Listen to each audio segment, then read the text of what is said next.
Now I'd like to kick off our first panel on workforce solutions by introducing our moderator, Jimmy McDonough, Assistant Commissioner for Education Workforce Programs with the Utah System of Higher Education, where he focuses on bridging industry, higher education, and government. He ensures that Utah's higher education workforce development efforts align with the evolving needs of businesses and overseeing initiatives such as the Life Sciences Workforce Initiative. And Jimmy has a deep understanding of workforce training, making him a key leader in driving statewide workforce solutions. And one of the things we're excited about with this panel is instead of just talking about the problems of workforce, they're going to talk about solutions that we already have in place that you may not be aware of. So we're excited to have them present. So Jimmy and panel, the stage is yours. Thank you so much, Kelvin. Good afternoon, everybody. Thanks for joining us today. Our goal for today is to keep this as casual and as engaging as possible. So we're going to ask some questions. We're going to take a lot of conversation and dialogue with our esteemed panel here. But again, if you have questions, feel free to raise your hand, yell it out, and we'll be more than happy to engage with you. To get our panel started off, what I'd like to do is just ask each one of you if you could introduce yourself to the group here, the company or organization that you represent, and what interaction you have either with Talent Ready Utah or with the Utah System of Higher Education institution. Why don't we start with you, Faith? Hello, my name is Faith Chamas. I'm an R&D Program Manager with Stryker Neurovascular. My role there is running programs to really ensure that our operations are running. My involvement with talent within Utah comes through my leadership within the WITS with BioHive and also recruiting talent into Stryker. Great. My name is Andrew Hemmert, or Andy. Thanks, Natalie. I got some friends in the audience today, but you're all welcome to shout my name out. That's cool. I'm the head of research and development at bioMérieux, based here in Salt Lake City. I guess my involvement with Talent Ready Utah and with higher education talent is I really need to keep finding really great scientists and talent to come and work at our company. Right, we are a Utah-born company. We now have a French name because we were fortunate to be acquired by a French company. But the company that I joined 15 years ago was very much a spin-out from the University of Utah, and we have grown because of all the amazing talent here in Utah. So I'm really passionate about this topic, and I'm excited to engage with all these new life science initiatives so that we can keep bringing really great employees into bioMérieux and the other companies in the area. Hello, my name is Alison O'Mohany, and I don't have a French name, but I have an Irish accent, so that'll go. So I'm the VP of Pharma at Seek Labs. We are a growing, innovative biotechnology company located here in Salt Lake City, leveraging programmable platform technologies for diagnostics and therapeutics. I kind of have three hats here on the panel, if you don't, because I'm Irish, so we do land grabs. So I'm here as a VP at Seek Labs, and we are a big, dedicated player in building this ecosystem. I'm very proud to be here to represent women in STEM in Utah. I sit on the board of Talent Ready Utah, and then I also am a founding member of BioHive WITS, which is Women in Technology and Science. And we're focused really on facilitating community and partnership and actionable solutions for women in STEM here in Utah. Vic Hockett, I'm an Associate Commissioner for the Utah System of Higher Ed and get to oversee Talent Ready Utah. So our involvement is Talent Ready Utah. Jimmy and I work hand in hand together, really again being responsive to the voice of industry. I think that that's something that the state is really leaning into is ensuring that what we're doing in education, both in K-12 and in higher ed, is aligned to the demands of workforce. My background is in engineering. I spent most of my career in manufacturing companies, so I know what it's like to starve for talent, to not have access to be able to grow companies or move companies. And so being able to work with industry to identify your pain points and then working with their education providers to close those gaps is really a passion of mine. And like Alison said, she serves on our board, also serves on one of our talent councils. Andy serves on our Life Sciences Advisory Council. Earlier today, you heard about the Life Science Workforce Initiative. That was something we got funded by the legislature this last year. We got $4 million of funding that's going to be perpetuous funding, so we can continue to grow programs in life sciences, and that's directly from the feedback that we get from industry. And so without your guys' voice, we really don't have a job, because our job is to represent your voice and, again, to be responsive to the needs. And that's regardless if it's tech companies, aerospace companies, life science companies, wherever we have that critical mass of workforce need, we're here to work with you guys. Awesome. So my first question I'm going to pose to you, Andy, and then the rest of the group can chime in from there. Can you talk to us about a program that bioMérieux has that has collaborated with Talent Ready Utah, or specifically for you guys, the University of Utah?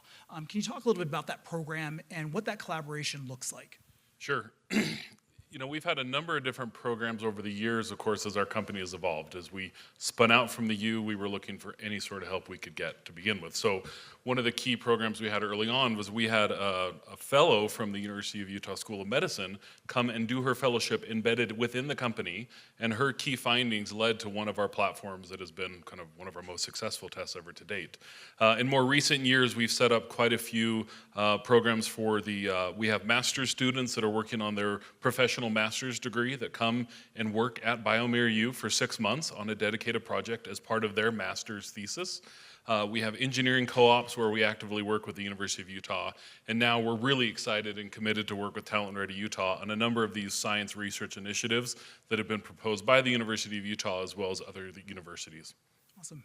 Alison, do you want to add to that, or your experiences? Yeah, I would love to tell you a story that became a program. And this is why I really feel strongly about the importance of building community here. So a couple of years ago, I went to an event hosted by BioHive. Didn't know what, I had just arrived in Utah, didn't know what BioHive was, but I went along because it was a social event and I needed that connection. And there I spoke to somebody who said, you know, I'm really interested in getting back into the workforce, but I've been out of it for the last 10 plus years raising a family, and I'm having a really hard time fitting in. You know, think about the last 10 years ago, we didn't have Slack. Now we have it, we all use it. And so I was really moved by her story, and I thought, this is a shame. She made a decision here in Utah to take time off and raise her family. And she was almost being punished, not actively, but she was really having a hard time feeling she was able to re-enter the workforce.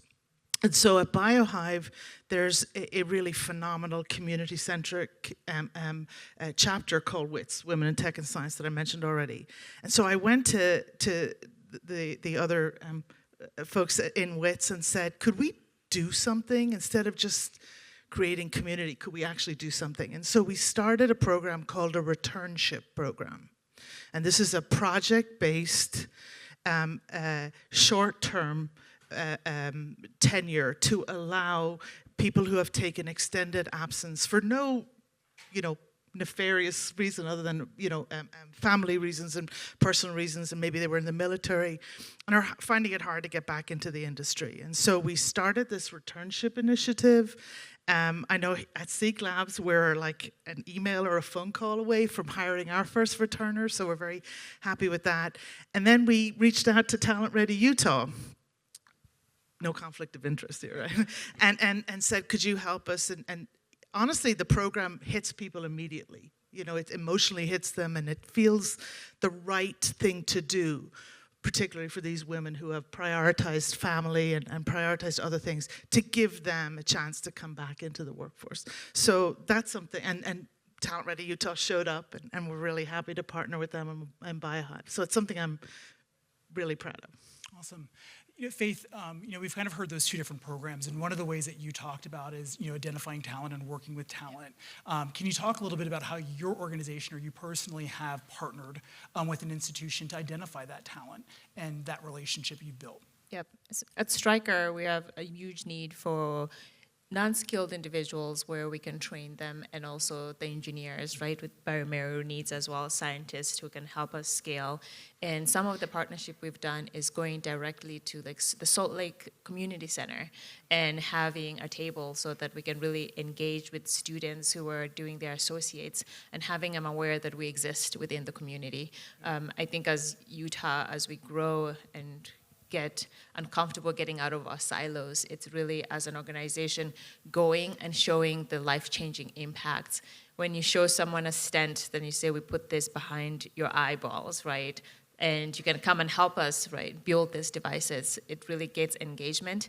But the strategy we've taken is going out and talking to the community and telling us we're here. Awesome. Vic, who is our friend of the industry today, our awardee, can you talk a little? Yeah. Thanks. Award-winning Vic. Award-winning Vic.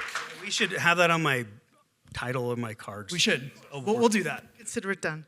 But Vic, we heard a couple different conversations here now about an initiative, 2 different initiatives and hiring opportunities. Can you talk a little bit about Talent Ready Utah does a lot.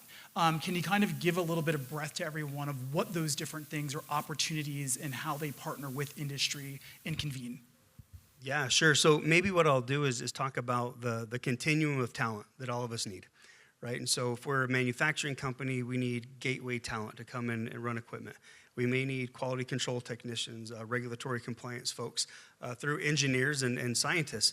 So when you start to look at each one of those kind of target populations for workforce, they all have very different needs. They all have very different skill sets that we need to get them ready for. So what we've done at Talent Ready Utah is we've legislatively created numerous programs to hit each one of those specific talent needs. So I have a program called Utah Works. It's all about getting people skills-based training. This could be 30 hours, it could be 80 hours, it could be 300 hours. We don't care. You guys tell us what you want. And then we'll work with one of our local higher education partners to get those skills to the people that you're going to hire as early employment training. We have apprenticeship programs so that you can partner with students in high school or in college to get them that earn and learn model, which is something that they do tremendously well in Europe, but we're still catching up in the US of having apprenticeships as a workforce development tool. Typically we think about the construction trades, regulated trades, but we're actually flying in a bunch of dignitaries from Austria on Monday, and we're signing a partnership MOU with Austria for an apprenticeship exchange. To learn from them more, to get more involved in how they're doing it. Embedding apprenticeship opportunities in higher ed is huge because all the employers, we want people with skills, but also who know how to work and get along with coworkers and with bosses. So what better way to get students integrated into the workforce as their students? Not train them for 4 years and then say, hey, good luck, hope you all do well. But get them integrated through some sort of a work-based learning platform. And then the other thing I do think we do really good is the Deep Tech program. This is an amazing program the state funds. So this is really looking at the future of workforce. Where are the new scientific and engineering breakthroughs happening? And then how do we partner with our institutions to put together programs that we don't even have a workforce need for yet, but we will.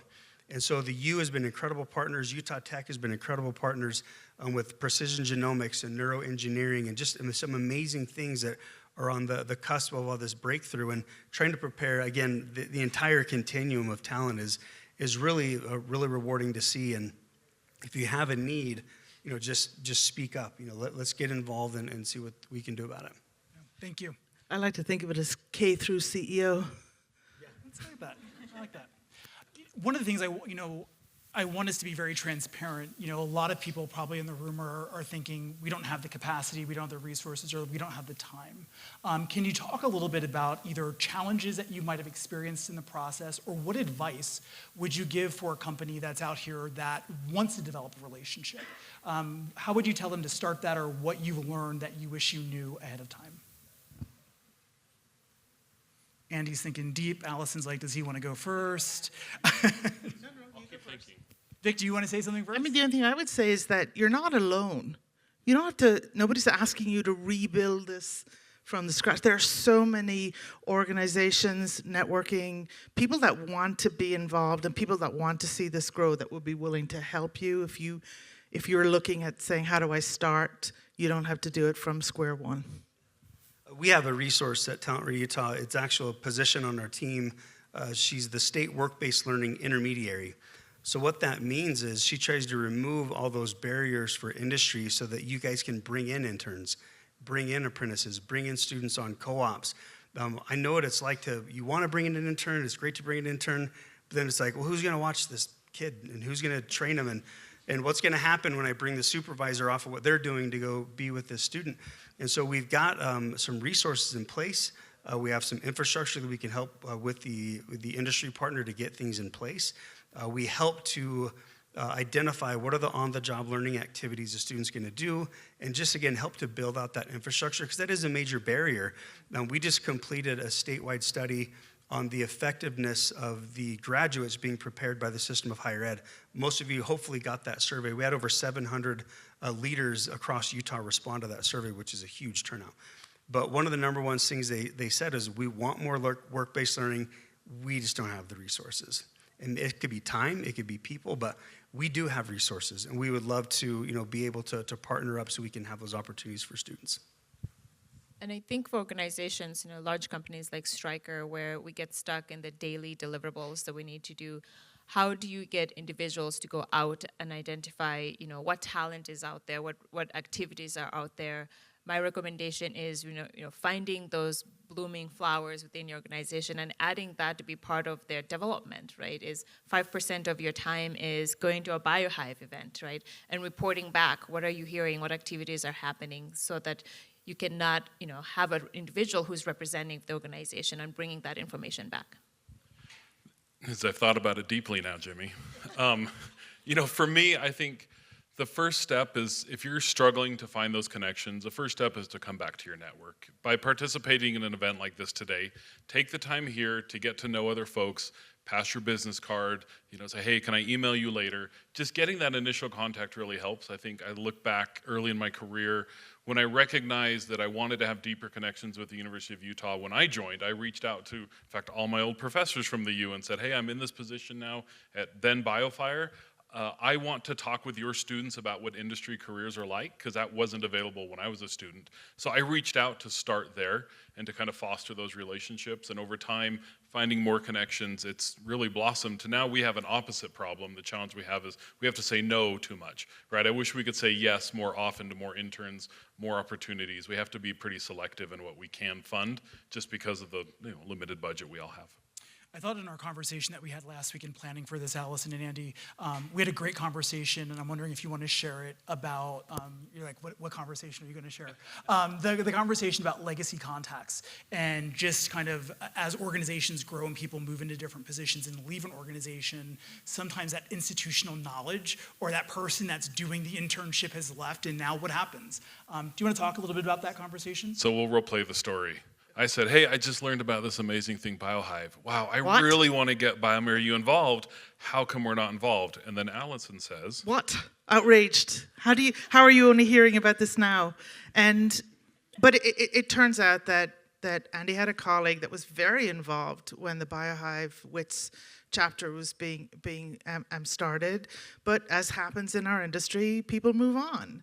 And a gap, an unknown gap to Andy, to be fair, and alone we dropped the ball on not coming back and bridging that gap. But it did, speak to the fact that this is a relationship-based ecosystem, and we all own that, and we all benefit from that. And so, I think it's about reaching out and having events like BioUtah and having BioHive facilitate that. There's sort of no excuse for you to not. and I think the other piece that I learned from this is any sort of these internships or collaboration opportunities that get set up, you cannot have one single holder of the knowledge or of the relationship, right? Find a way to ensure that your human resources or your communications or your leadership team are aware of that networking, that connection. So as Alison said, with any of us, people move on from time to time, that doesn't get lost, because it's unfortunate if it does get lost because of one person leaving the company. So build that plan as you intentionally build your internship opportunities. And also, in chatting about the returnship program and similar to an internship program, we were speaking with ARUP and Recursion and learning from their valuable lessons, so we didn't have to make those missteps and we didn't have to overcome those obstacles because they had already identified that and had a working solution. So knowledge is power. Great. Vic, just a question for you. We're talking a lot about internships, so we hear a lot about internships in the conversation thus far. And so there might be some people in the audience that already do internships, or we don't have the capacity. We frequently use the term work-based learning. Can you talk a little bit, and panel add into this as well, what does work-based learning mean, and what is work-based learning, and is it just internships?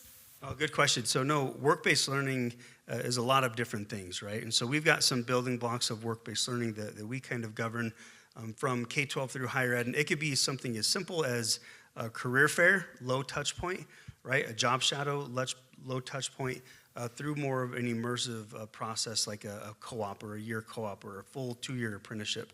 It could also be project-based learning. And so working with your high schools, working with the universities to offer real-world problems for collegiate students to solve while they're in class. Those are all forms of work-based learning. And I will put in one other plug for a program that we're running. It's with Jeff Moss, Jeff Moss is a peer of mine at the System of Higher Ed. He also runs innovation and commercialization for the state. We've got a partnership, and Jimmy helps facilitate most of this, but if you are an industry partner and you've got an issue, a real problem, I need to get solved now. We're about to launch a matchmaking software that you can be connected to students all over the state and be connected to talent wherever you need. So for instance, we've got a project going on in southern Utah where a huge manufacturing company has a scrap product. They don't know what to do with it. They're sick of it going to landfills, but they don't have time to mess with it. And so we've gathered up this group of students. They've got an accounting student, an entrepreneurship student, a student in chemistry, and 2 engineers that are working with this company to solve the problem. And we're paying the students the stipends for it. They're getting real-world experience. They're solving a problem existing right now. They get course credit for it through a capstone, and we're helping to at least pay them a little bit to work on those projects. So there's lots of different ways to be involved in work-based learning. I will say, though, that your investment in is equal to what you're going to get out of it. And so if it's a lot of job shadows, you're probably not going to get a lot out of it. But if you have a good system set up for interns and co-ops, you're probably going to get a lot of value out of it, and you're also going to get first-hand touch points with talent being created. So we're going to do a little bit of improv and engaging piece of it, so we might shift our questions. But wanting to ask you guys in the audience, is there a specific interest that you have or you want to hear more about with a partnership or a type of partnership that you could have with higher ed? And you can just yell it out if there's anything that you have. So I am higher ed, so University of Utah. It sounds like a lot of these programs are really encouraging to go out and internships, but mostly exist at the bachelor level and maybe in the master's level. The reality in somebody in pharmaceutics and biomedical engineering, of the last 10 PhDs that wanted to stay in Utah, only 1 found a job. So what's the mismatch? If the jobs exist, what's the mismatch, and how can we better prepare our students to be the best candidates for the jobs that are local? How can we advertise better? How can we promote internship, the PhD programs? Faith or Alison? I can speak to that. So last year we hosted a BioHive event of bringing bridging industry and the education side. And I think what is with Utah as we are growing to a bigger company, it's really the communication, right? And that collaboration. I think right now companies have a need, but there's no cross-pollination between the university. I got my bachelor's in mechanical engineering from the University of Minnesota, and we were really connected with the industry, right? That's how I went into medical devices. I got an internship with Medtronic, and then I thought as a mechanical engineer I was going to go work for Boeing or some larger industry, but never thought about medical devices. But it is that cross-pollination that the university and industry were very intimate, right? And I think that's maybe something we need to do more here, is really forcing industry to get out of the offices and coming in, and bigger companies, again, like Stryker, recruiting is also global, right? Our recruiter may sit even in different countries, bringing that back locally so that they can also communicate with HRs, right, with the next to them. Anyone else? Well, I'm going to put a plug in here for Talent Ready Utah. I've been on it now for a year and a half or so, and I see the effort that Vic and Jimmy and Sam and the team make to make connections between educational institutions and the industry, and literally address the needs on both sides. I mean, it's a shame not to use it, and the staff at TRU are really mission driven to provide, solutions for industries and opportunities for the education. So that's I love what you. Well, I don't love what you said because our students are leaving, but I love thinking about this challenge, right? And so we see this all the time, and that's closing awareness gaps. And so I think there's a perception sometimes from industry, if I want a specific talent, I got to go out of state. I got to go to Boston and grab this kid. I got to go here. I got to go there. And for our students too, I think that they don't understand the amount of companies that are hiring in Utah. I say that our best and our worst export in Utah is our talent. We educate so many kids. We have incredible institutions in Utah. We were presenting to the governor just this afternoon, and the Speaker of the House was talking about there's not a better state for education, and that's true. Our institutions kill it. But sometimes we just have awareness gaps that aren't closed yet. And so I would say it just as equal as wanting industry to come into our classrooms, get students out into industry, go to where the action takes place, make those relationships. Takes time, takes investments, but without closing that awareness gap, we'll keep losing talent, and then it's not good for any of us. So, Sean, I really like your question, and I think you and I need to reconnect and redo something we did before COVID, right? I really think the pandemic and the work from home, the don't go out and socialize, really put a limit or essentially stopped things we had going to where we were introducing your students to the industries available in Utah. So I think it's worth revisiting that once again, but also now incorporating organizations like BioHive that's focused on kind of the talent workforce, and not just introducing them to bioMérieux, which I'm happy to do, but also all the other amazing companies. I think of Seek Labs. I would love to have your students get to know that place, right? We have so many other companies in the Valley that I think your students need to learn more about and what those opportunities look like. Because although they may be trained in pharmaceuticals, right, they could be very well qualified to have a job in diagnostics, but they just need to know what that is and then how they can prepare themselves to be the best candidate in the interview process. If they come talking about drug discovery, it's going to go right over our heads in diagnostics, right? But maybe we got them. Seek's got them. So let's revisit that. I think we could take that as an action actually from this breakout session to start that going again, and then plug it into these other kind of networking groups that are growing. I'm going to get fierce here. If we don't start acting like we're part of an ecosystem here, then we're all just going to sit in our little silos and continue to like peter on or peter out. Jimmy, real quick, sorry, I want to put in one more plug too, because you mentioned bioUtah, and I'm going to tell you right now. So last summer, when we kept hearing more and more groundswell for talent need for life sciences, first person I called was Kelvin. And I said, Kelvin, let's talk to 50 leaders in a month. And by dang if we didn't. And so reach out to the people that have more of the voice too. None of us are alone in this effort. And so Kelvin, great resource. Our team, great resource. Universities, great resources. But lean on each other a little bit. I think the one thing that Utah does better than any other state is that's collaborate. You know, if I start talking to other peers that I have in other states, everyone's like, how do you guys work on both sides of the aisle? And how do you guys work with both political parties? And how does industry even care about the private sector care about universities? But we do have that as part of just the way we do business, and take advantage of it. One thing I'll add to your question before I go back to you is Vic had talked about Jefferson Moss, who heads up the Innovation Fund. And if you go to their LinkedIn site, they've been running programs specifically for PhD students, providing them with that information and those resources of opportunities and jobs and different career paths other than academics in the state of Utah. And so there are those resources as well to be able to connect them to. Let's go back to you.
Thank you.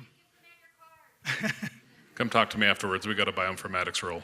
So Alison, we were speaking earlier today kind of about, I mean, I think his question goes back to part networking and part ecosystem, which you just talked about. And so we were having that conversation earlier out at breakfast. Do you want to talk? Loading up on coffee, Yeah, right? you're Yeah. loading up and getting our caffeine. And can you talk a little bit, to that question? Well, I was just making the comment that I came to Utah, and I had lived and worked in San Francisco for the last 25 years, and the culture in San Francisco around biotech and around it's just pervasive. It's just everywhere because there's a critical mass of companies, and you kind of like are tripping over people at networking events and stuff. It's almost like a lazy lift. You really don't have to do much in the Bay Area to make connections and have relationships. It's like, it's Monday, so I can go to this event, this event, this event, or this event.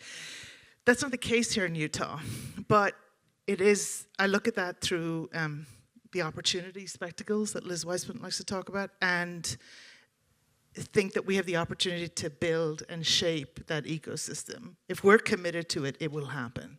And so that's kind of what we have an obligation to build it.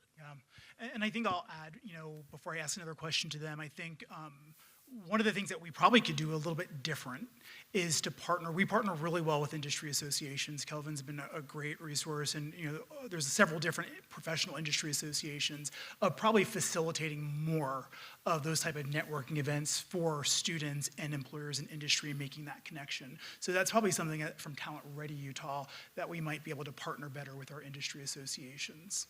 One other thing on that too, let's not export that talent. Let's keep that talent in Utah. And then the other thing is only a third of students in their bachelor's programs across the United States get into a paid internship. Yeah. But that's the number one thing that they want. And it's also one of the number one things that employers are requesting is more work-based learning. So there's appetite on both ends. So we've got work to do on our end and have a really big opportunity to close that gap. I kind of want to ask one probably last question really quick. I'm going to come back to the audience. I want to ask one question, then I'll go back to the audience because it'll probably be our last question. As industry and leaders of organizations out here, we all are performance and outcome based. And so when you look at these programs that you guys are having, either by talent or by initiative, what are the outcomes that you're looking at? How are you measuring success of these programs? Because we just don't want to say we're doing something and we have nothing to say it's successful or it's worked. How are you measuring success or saying this is a successful initiative? For me, there's two ways that I'm measuring success within the research and development space. Number one, how many of these internships or co-ops or programs, how many of these people end up joining the company, number one. And it's a good number, right? Yeah. They get experience, they make friends, connections at the company. A lot of them will come and join. Number two is we follow up with these students later and ask how many of them went on to an additional professional training degree, which is important for me as a PhD scientist. There's nothing that I love better than people who get inspired to also become scientists, and I want to see how many of them go on to get an advanced degree. So that's success for me. Awesome. I think it's very similar for if you're asking about the returnship program, it is, it's really the intention to give these returners project-based opportunity. So they also can go and say, I delivered this for the company. I delivered this, I built this, I created this. And so the conversion is also very important, even if it's not hired at the company that did the returnship, is that it's converted into a full-time opportunity. Yeah. Faith, anything from a hiring perspective as you're looking for talent? Yeah, I think for us it's really retention, right? The good thing is Stryker has a very good name. We have people want to work for us. It's once we get them in, they blossom and find, careers within the organization. So getting people to stay. Awesome. Let's go back to your question back there. Yeah, it wasn't a question, but a suggestion. I think there's enough companies that are doing internships right now. BioMérieux or bioMérieux, we put together a list by area and say, these companies, this is their area of focus within life sciences, this is the biopharma, this is the biotech, this is the these programs have these, and then connect the dots with the program chairs of the respective teaching institutions.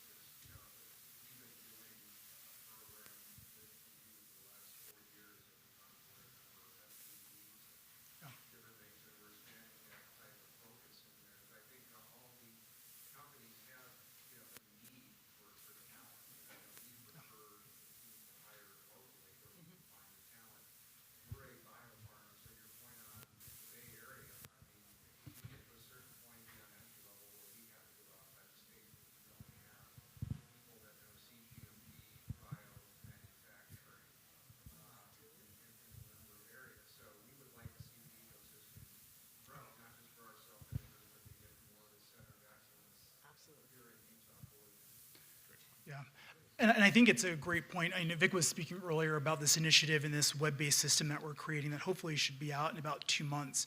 You know, one of the things is kind of acknowledging that issue that we hear from employers a lot of times, that you want to work with an institution, but it's also hard to make that connection at every institution. We have 16. You know, and so this system will allow it be a one-stop that you can do something on that system. And if you want to just work with one system because you need to be close to that school, you can just say that one school. But if you want it to be for all 16 institutions, you can do that as well. So I think creating those systems that make it a little bit easier as well is something that we acknowledge that we can do a better job on, and we're working on that currently. Any other questions or comments about programs or ideas? Yeah, I have a question. So Brooke Clark, ex-Recursion, thank you for that. So internship programs are really, really hard to get off the ground. They're just it's a heavy lift, but they can be so worthwhile. Same with returnships, and I think I'm just thinking about, to the earlier point of just, you know, going back to our networks to figure out how not to have to recreate the wheel when we're creating these internship programs. Just sort of lending on the expertise that is in the room. I think it's also worth mentioning that I think if you go to any leaders or CEOs of companies that have done recursion, I know that that have done internships, I know that at SEEK, Jared's a huge advocate, I mean a champion for the value that internships, that you've said that the return to us has always been so much more than the value to the internship. So even publicizing the wins, I think, can encourage people to go and do it. Just do it, like Nike said. And I think it might be worth considering, I mean, this is just an off-the-cuff idea, within Talent Ready Utah, if we were to think about working with other companies on best practices for internships, what works well, what doesn't work well, and have kind of a template of, if you're interested in getting started, right? So it's a resource more for the industry side than for the higher education side. Love it. I'll take your volunteerism anytime, Andy, to help us with that. Let's do it, Vic. But one of the things, just to answer that, was one of the things that we talked about from a result of that workforce study that we've done was creating basically kind of a starter kit or templates of those best practices that would be available to employers. That way they could kind of have those resources. You know, what we also see, you know, we have someone here from Utah Tech, you know, also being able to serve students that are in rural Utah. That we have students that we might not have those employers in those areas, but they need those experiences, and it's a talent pipeline. And so being able to create those opportunities that they can take advantage of, and we can get them into that employment pipeline for our rural, you know, and institutions that are a little bit further out from the Wasatch Front. Thanks, Jimmy. You're welcome. He paid me for that one. Any last questions? I know we have about 1 minute.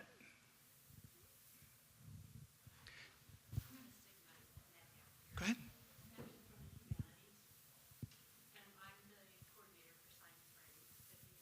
Yeah. Hi, how are you? I just now connected.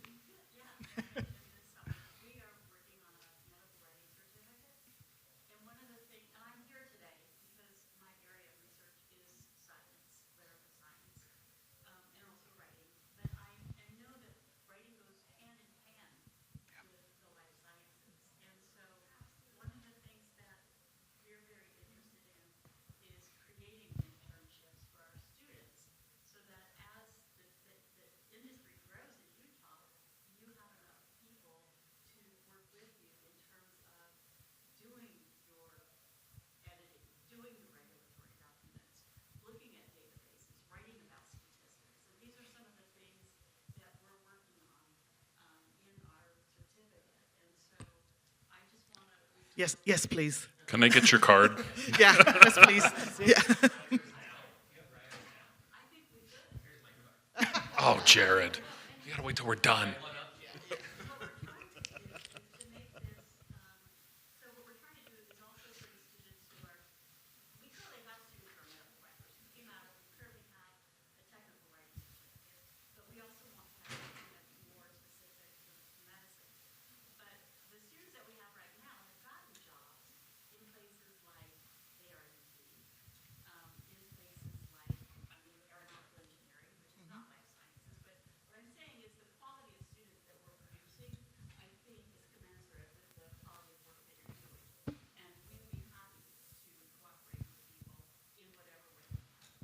Awesome. I know that we're out of time, but I want to piggyback on this point. We talked a lot about students and those experiences for students, but there's also a need for opportunity for professors and teachers as well, to get them into industry, to see new equipment, to see new things. And so being able to kind of be able to see what that new cutting edge science is and have that experience with actual industry is huge as well. So there's also that opportunity as well. With that, any last parting words, and we can just go down really quick. I know Kelvin's ready to turn the mics off on us, but any last closing words real quick? I think for me, especially for individuals with opportunities, I moved here 3.5 years ago to Utah, and when I walk down these hallways, it's hugs and seeing familiar faces. It's also just getting out there, going on LinkedIn, seeing what events, and just showing up and networking is really critical as well. I think having our students and other faculty members know about opportunities in Utah so we can keep them here, it's critical. So thanks for the work y'all are doing. To quote the philosopher Kevin Costner, if you build it, they will come. I have nothing else to say. Yeah, let's give them a round of applause. Thank you for your work. I will just mention gosh, you got a fan club out here. Oh, it's right? awesome. I will Love just y'all. mention two things that you might be interested in. One is we just got back from a trip to Galway, Ireland, where I went with the presidents of 3 universities. I didn't go. I didn't know about it. 3 universities and several legislators find out what Galway University is doing so well to integrate people into the industry. As a result of that, there's an initiative being considered at the legislature to fund a position that would be focused specifically for life sciences to help people have experiences between academics and industry after a third year of their schooling. They would actually go through a placement program for a 9-month, not an internship, but it's a 9-month placement that they would do with companies. And we would be hiring a person who would be coordinating that with industry. So that would be a big step forward to what we're talking about. And then we've also been working on a database for internships where we can get a common clearinghouse where we can put the students in and the universities and the companies in to post their internships so we do a better job of coordinating all that. So appreciate the input. This has been great. We'll excuse our panel and invite the next panel up. Thank you all for a fun session.